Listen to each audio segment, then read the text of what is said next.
Good day everyone. Today, I'll demonstrate how to create a standard user account, manage its folder permissions, and test data security in Windows. Step 1. Create a standard user account.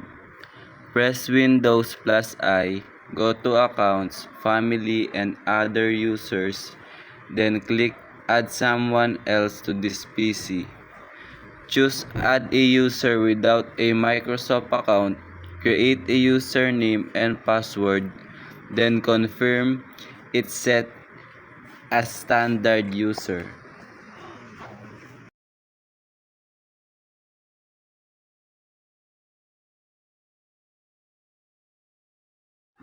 Step 2. Create a test folder on the desktop. Make a folder name Gyrus Test Folder and place sample PDF file inside.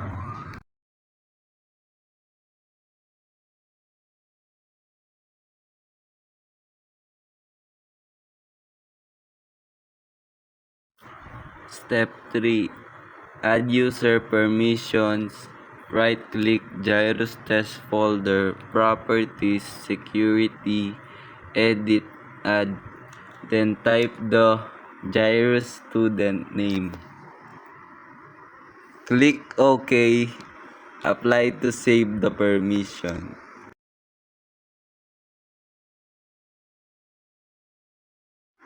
Step 4. Test delete restriction. Login as the Gyrus student and try deleting a file. A prompt for administrator permissions should appear. Step 5. Encrypt the folder. Log back in as an administrator. Go to Properties, Advanced. Check Encrypt Contents to secure data and apply when logged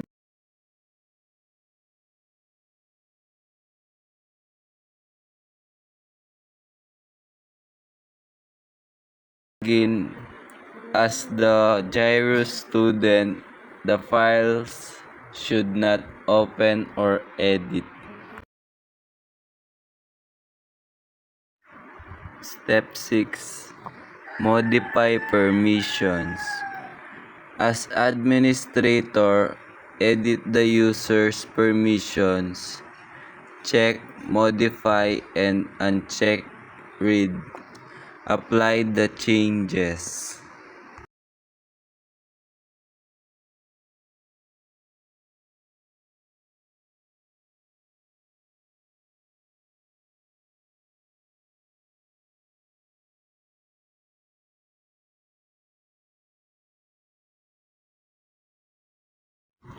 Step 7. Verify restrictions. Back as Gyrus student, try opening and deleting a file.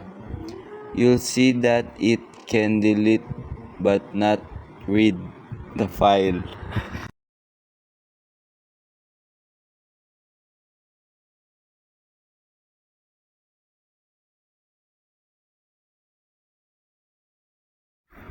Step 8.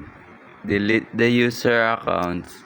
Return to settings, accounts, family, and other users. Ensure the user is signed out. Then click remove.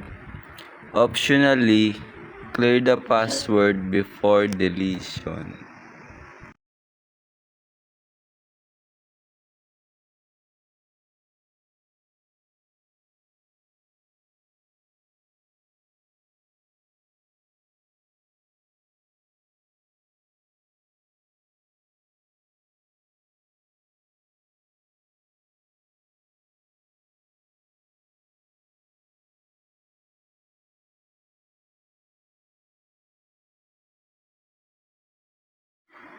That's the end of my demonstration. We have successfully shown how to create, secure, and manage user accounts and permissions in Windows. Thank you.